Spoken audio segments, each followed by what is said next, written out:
नमस्कार दोस्तों, स्वागत है आपका हमारे channel target for IAS and MPSC with के। आज है 19 मार्च 2021 और हम लोग डिस्कस करने वाले हैं आज का मध्य प्रदेश का करंट अफेयर। दोस्तों, आज के इस करंट अफेयर्स में स्पेशली हम लोग डिस्कस करेंगे राजा भोज की प्रतिमा का अनावरण किया गया है, तो यह किस शहर में किया गया है। माननीय मुख्यमंत्री शिवराज सिंह चौहान जी द्वारा यह अनावरण किया गया है और भी अन्य इंपॉर्टेंट करंट अफेयर हम इसके अंतर्गत देखें। तो चलिए शुरू करते हैं हमारा आज का current affair. If you visiting first time my channel, please subscribe my channel and hit bell icon, never miss out new update. If you want to join my Telegram channel, link below description, you can go join my Telegram channel, क्योंकि Telegram channel पर हम आपको provide कराएंगे इस lecture की PDF जो कि होगी फ्री ऑफ कॉस्ट। आप हमारे टेलीग्राम चैनल से उसे प्राप्त कर सकते हैं। चलिए शुरू करते हैं हमारा आज का करंट अफेयर। दोस्तों, हमारा पहला क्वेश्चन है राजा भोज की प्रतिमा का अनावरण किस शहर में किया गया, वो भी मुख्यमंत्री शिवराज सिंह चौहान जी द्वारा। तो आपका ऑप्शन नंबर 1 है भोपाल, ऑप्शन नंबर 2 है धार, ऑप्शन नंबर 3 है ग्वालियर और ऑप्शन नंबर 4 है छतरपुर। दोस्तों, इसका राइट आंसर है आपका ऑप्शन नंबर 2 धार।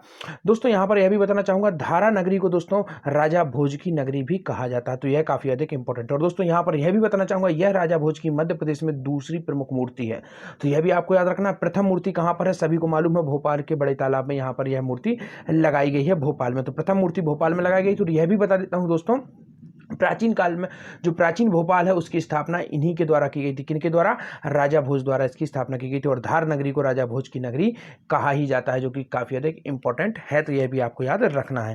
इसके बाद आपको बताना चाहूंगा ग्वालियर में दोस्तों हमारे पूर्व प्रधानमंत्री और मध्य प्रदेश के निवासी भी थे, वो ग्वालियर से थे और भारत रत्न भी उन्हें प्राप्त हुआ है, अटल बिहारी वाजपेयी जी। तो उनके नाम पर संग्रहालय की स्थापना कहां पर की गई दोस्तों? ग्वालियर में उनके नाम पर संग्रहालय की स्थापना की गई, जो कि काफी अधिक इंपॉर्टेंट है। इसके बाद आपको बताना चाहूंगा दोस्तों दाता की गुफाएं कहां पर हैं दोस्तों? यह मौर्यकालीन है, तो यह गुफाएं है दोस्तों छतरपुर में, यह भी आपको याद रखना है। दाता की गुफाएं कहां पर हैं दोस्तों? यहीं पर हैं, बीजपुर एक जगह है उसके पास में, यहां पर छतरपुर जिले में यह पड़ती है, तो यह भी काफी अधिक इंपॉर्टेंट है दोस्तों। छतरपुर जिले को प्राचीन चंदेल वंश की राजधानी भी कहा जाता है, क्योंकि यहां पर पड़ते हैं खजुराहो के मंदिर, जो कि काफी अधिक इंपॉर्टेंट है। अर्थात यहां पर यह भी बता देता हूं दोस्तों, धार नगरी हमेशा एक मंदिर है यहां पर सरस्वती जी का, और इसकी स्थापना की गई थी बागपति मुंज द्वारा, तो वह भी काफी अधिक फेमस रहता है और राजा भोज द्वारा भी यहां पर मंदिर की स्थापना की गई थी। तो चलिए आइए देखते हैं नेक्स्ट क्वेश्चन इसी से संबंधित। हमारा नेक्स्ट क्वेश्चन है महाराजा भोज उद्यान का लोकार्पण किसके द्वारा किया गया, तो यह भी काफी अधिक इंपॉर्टेंट है। अभी हमने यहां पर देखा था कि महाराजा जो प्रतिमा है राजा भोज की वह अनावरण कहां पर हुआ, अब हम देखेंगे महाराजा भोज जो उद्यान है उसका लोकार्पण किस जगह पर किया गया। तो आपका ऑप्शन नंबर 1 किसके द्वारा किया गया दोस्तों? तो ऑप्शन नंबर 1 है मुख्यमंत्री जी द्वारा, गृह मंत्री जी द्वारा, राज्यपाल द्वारा, या इनमें से कोई नहीं। दोस्तों, इसका राइट आंसर है आपका ऑप्शन नंबर 1 माननीय मुख्यमंत्री जी द्वारा महाराजा भोज उद्यान का लोकार्पण भी किया गया। दोस्तों, यह दोनों कहां पर किए गए? यह दोनों किए गए धार में।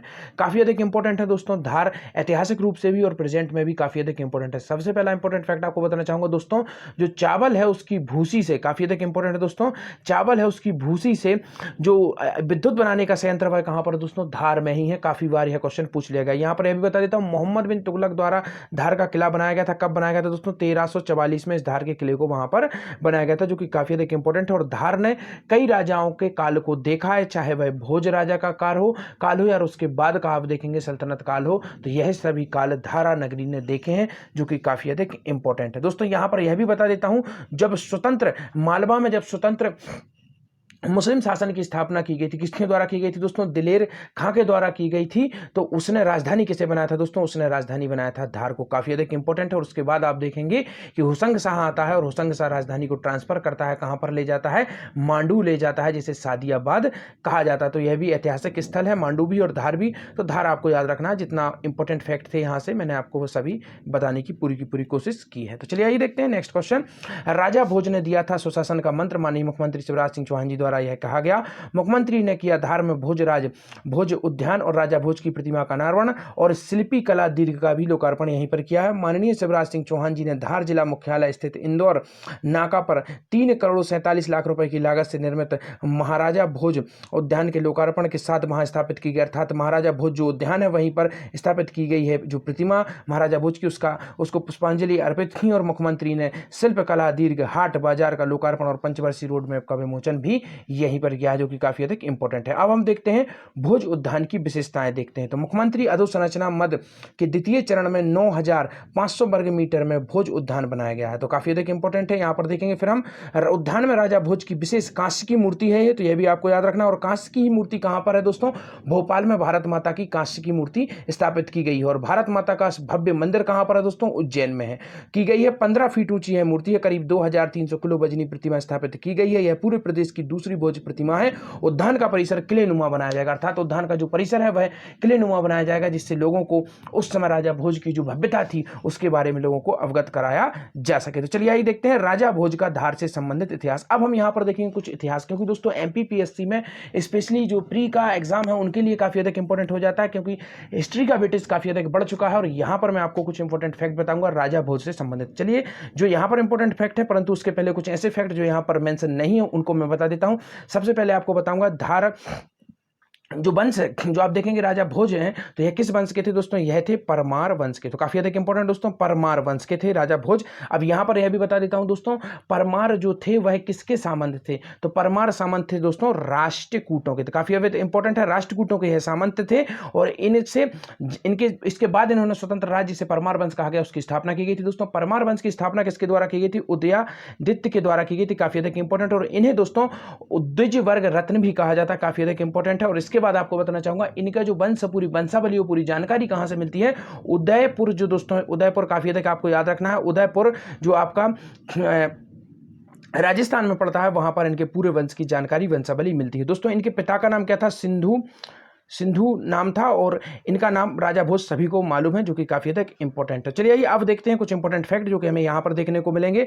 तो राजा भोज परमार वंश के 9वें नंबर के शासक थे। दोस्तों पॉइंट भी नोटेड, काफी अधिक इंपॉर्टेंट है। डायरेक्ट क्वेश्चन पूछा जा सकता है यह कौन से नंबर के शासक थे, तो दोस्तों यह 9वें वंश के शासक थे। परमार वंशीय राजाओं ने मालवा की राजधानी धार से 8वीं शताब्दी से लेकर 14वीं शताब्दी पूर्व तक राज किया था। दोस्तों इंपॉर्टेंट एक और फैक्ट तैयार होता है आपका, 9वें राजा थे और 8वीं शताब्दी में इस वंश की स्थापना हुई थी, और 14वीं सदी के पूर्वार्ध तक इसका दोस्तों शासन किया गया था। यहां पर आपको बता देता हूं महलक देव इस वंश के अंतिम शासक थे दोस्तों, और उनको पराजित किसने किया था, अलाउद्दीन द्वारा उनको पराजित किया गया था। इसी के साथ में आप देखेंगे इस वंश की समाप्ति हो जाती है। कहा जाता है कि वर्तमान मध्य प्रदेश की राजधानी भोपाल को किसके द्वारा, भोज द्वारा बसाया गया था। तब उसका नाम क्या था दोस्तों, भोजपाल नगर था, जो कालांतर में भोपाल और फिर भोपाल हो गया। राजा भोज ने सन 1000 से लेकर 1055 ईसा तक राज्य किया था। धार में भोज शोध, यह भी काफी अधिक इंपॉर्टेंट है दोस्तों, धार में भोज शोध संस्थान में भोज ग्रंथों का संकलन है। तो भोज जो शोध संस्थान है वह कहां पर है, धार में है दोस्तों। और यहां पर आप देखेंगे भोज द्वारा रचित कितने ग्रंथ, 84 ग्रंथों में से दुनिया में केवल 21 ग्रंथ ही बचे हुए हैं। तो टोटल ग्रंथ कितने रचित किए थे इन्होंने, 84 ग्रंथ रचित किए थे, याद रखिए, और केवल 21 ग्रंथ ही शेष हैं। और भोज धार नगरी के राजा सिंधुल, जो कि मैंने शुरू में बताया आपको, कहीं कहीं पर इनका नाम सिंधु भी मिलता है और कहीं कहीं पर सिंधुल भी मिलता है। तो इनके पुत्र थे, इनकी माता का नाम क्या था दोस्तों, सावित्री इनकी माता का नाम था। भोज 5 वर्ष के थे तभी इनके पिता अपना राजपाट पालन सार अपने भाई मुंज को छोड़कर स्वर्गवासी हो गए थे। तो यह भी काफी अधिक इंपॉर्टेंट है। इसके बाद हम देखते हैं नेक्स्ट क्वेश्चन, सार्थक एजुविज नेशनल एक्सपो एंड कॉन्फ्रेंस 2021 का आयोजन कहां पर किया गया, तो आपका ऑप्शन नंबर 1 भोपाल, इंदौर, जबलपुर या उज्जैन। दोस्तों इसका राइट आंसर है आपका ऑप्शन नंबर 1 भोपाल में सार्थक एजुकेशन एक्सपो कॉन्फ्रेंस 2021 का आयोजन किया गया है।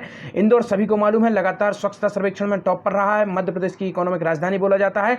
जबलपुर जिसका प्राचीन नाम दोस्तों त्रिपुरी था और यह कलचुरी वंश की राजधानी भी रही है, और जबलपुर भेड़ा घाट के किनारे नर्मदा नदी के किनारे है। संगमरमर की से नगरी कहा जाता है और साथ ही साथ संस्कृत राजधानी भी मध्य प्रदेश की कहा जाता है। उज्जैन दोस्तों प्राचीन नाम अवंती था, 2 इसकी राजधानी थी, एक थी महेशमती और एक थी उज्जैनी, जो कि काफी अधिक इंपॉर्टेंट है। तो चलिए आइए देखते हैं हम पूरी न्यूज को। भोपाल में 17 मार्च 2021 को संस्कृत पर्यटन एवं अध्यात्म मंत्री उषा ठाकुर के द्वारा इसका लोकार्पण किया गया था। और हमें केवल यहाँ पर याद इतना यह रखना है कि सुश्री ठाकुर जो नरवरा अकेडमी है वहां पर यह पूरा कार्यक्रम चल रहा था। सार्थक एजुकेशन का आयोजन किसके द्वारा किया गया था दोस्तों, भारतीय शिक्षा मंडल द्वारा इसका आयोजन किया गया था। और इतना ही हमें इसमें याद रखना है, ज्यादा अधिक हमें याद नहीं रखना। दोस्तों आज का आपका क्वेश्चन, मध्य प्रदेश की किस नदी को शिवपुत्री कहा जाता है, काफी अधिक इंपॉर्टेंट क्वेश्चन है दोस्तों। यकीन मानिए किसी न किसी एग्जाम में आपको यह 101% मिल जाएगा। तो आपको बताना है मध्य प्रदेश की किस नदी को शिव की पुत्री कहा जाता है। तो आई होप आप लोग जरूर इसका आंसर देंगे। अपना जो टेलीग्राम चैनल है उसको ज्वाइन कर लीजिए और वहां से आप इसकी पीडीएफ लेना ना भूलिए। धन्यवाद दोस्तों।